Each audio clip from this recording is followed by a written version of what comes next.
Girl, there's something on my mind. Did y'all get into this last episode of goddamn Love and Hip Hop New York before we get to the finale of New York?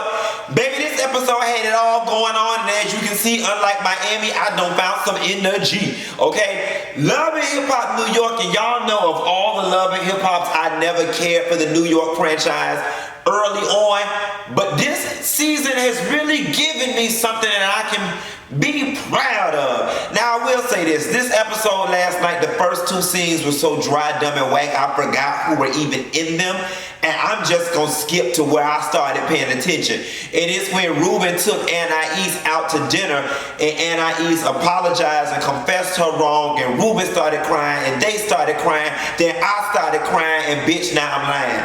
Okay, I didn't start crying, but if my tear ducts wasn't dry, I would have wanted to. And that's all that mattered, my intention, what I wanted to do. Let me tell you something. I've had to digest a lot of reality TV today.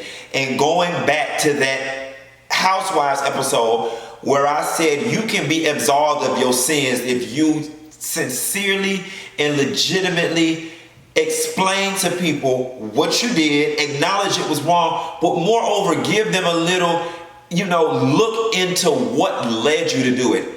Anais apologized to Ruben in such a way that there was nothing left for him to ask and nothing left for him to say. When you do wrong by somebody or to somebody, that's what you're supposed to do. Eat and own all of it. That's all a person be wanting. When Ruben started crying, and I'm going to tell you something, Anais learned a very valuable lesson in this whole thing. She got on reality TV following what everybody else has done, and quite frankly what they have done and won at, which is the more you play with your marriage and your relationship, the more ratings the show will get, the more dollars and popularity you will get, okay? Anais came on the show thinking, I'm a fool la la over here, do a la, get popular, and get the hell out of Dodge. It don't work like that for everybody. Ruben, on the other hand, Ruben, in my opinion, he's so much older than Anais, he don't understand what she was trying to do in terms of playing with the marriage. Ruben is very old school, which is I work hard, provide for my family, give them everything they want and need, and everything else is supposed to fall in place. He supported Anais in doing this show because it's something she wanted to do. But Ruben is looking at her like she don't have to do all of that for the job because she don't have to work. Because I make sure she don't have to work. And I don't know where the hell I just adopted this accent by accident. But I think it might work for me. Okay. Juju and Safaree with that raggedy ass kiss. You can tell, in my opinion, Juju is going out of her way to remain classy based and not want to give Safaree the time of day on camera. She giving just enough for the cameras and the writers to be like, for the fans to be like, but not enough to make us go, ooh, Juju bitch. You know you wanted to kiss Safaree at that damn Tyler Perry play rehearsal because bitch I did, okay? And bitch Cameron ain't kissed your ass in so damn long, bitch you wanted to feel it, okay?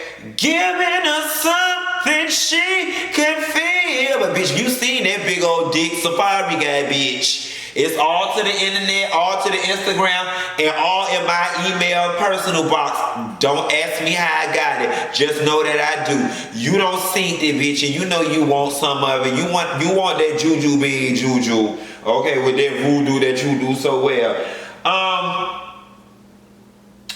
Yandy and Safaree beefing over that record or having a little disagreement. Who are y'all siding with? The idea of it all did come up fairly casually. And to Safaree's credit, the record was already done. I was kind of like feeling like Yandy should have gotten some sort of, not credit per se, but acknowledgement until she started using the word producer credit. It's like, well, but Yandy, you didn't produce nothing. Now, Yandy's argument might be she didn't produce anything because she wasn't giving the chance to. But I really don't think sitting around the table spitting out ideas in this instance warrants Yandy getting a producer credit. That's just me. What do y'all think?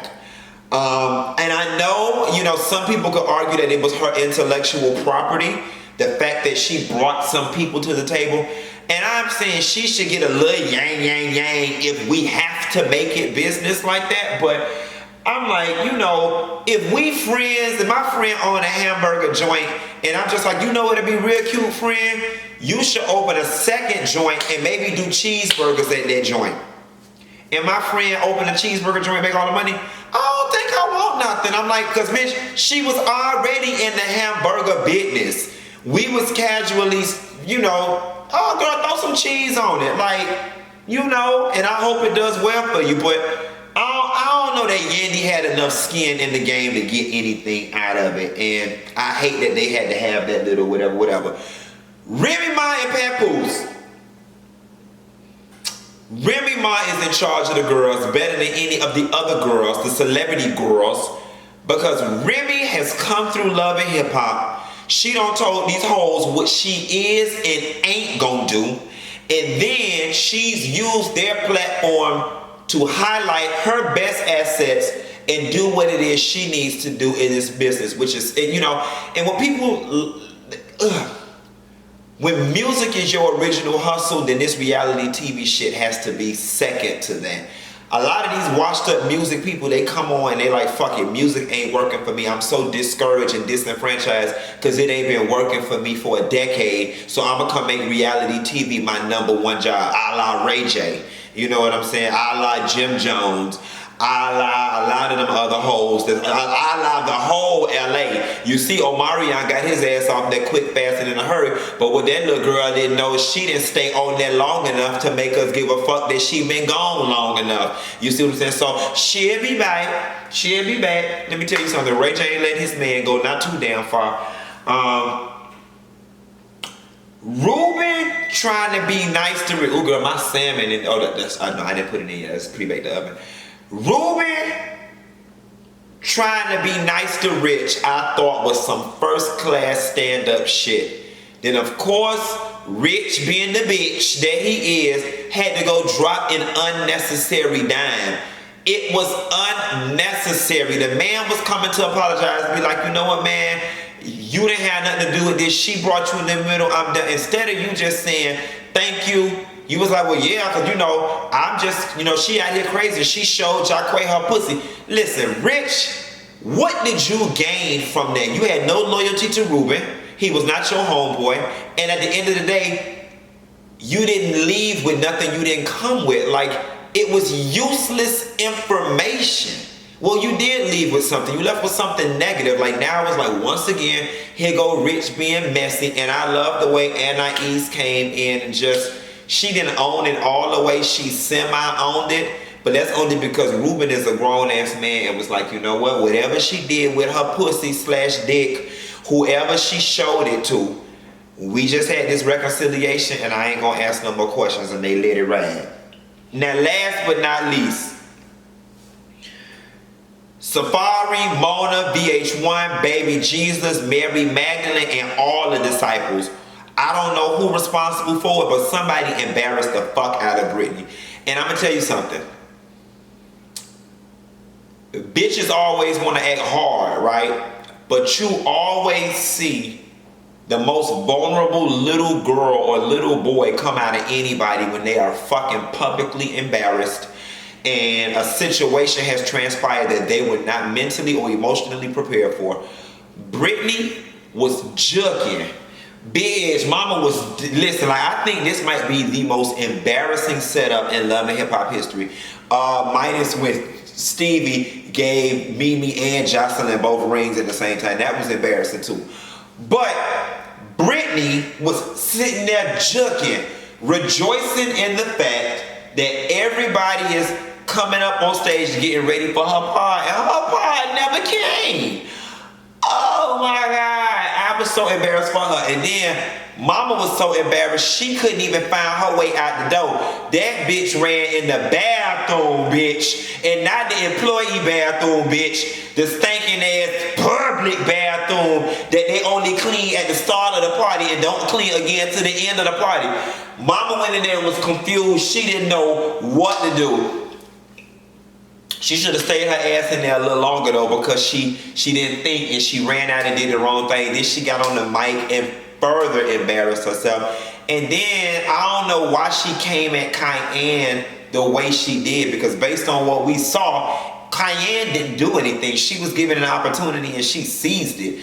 I don't understand why Bree came at Cayenne, and Cayenne's got y'all some hard, rough bitches in New York. Like why y'all can't just let nothing go when somebody say something to you? I don't understand that. Cayenne, after you done showed your ass all season, but I'm gonna tell you what it is. Your hoes ain't never really had nothing worth losing, and I can assure you, you get something that you scared to lose, your ass won't be acting like that.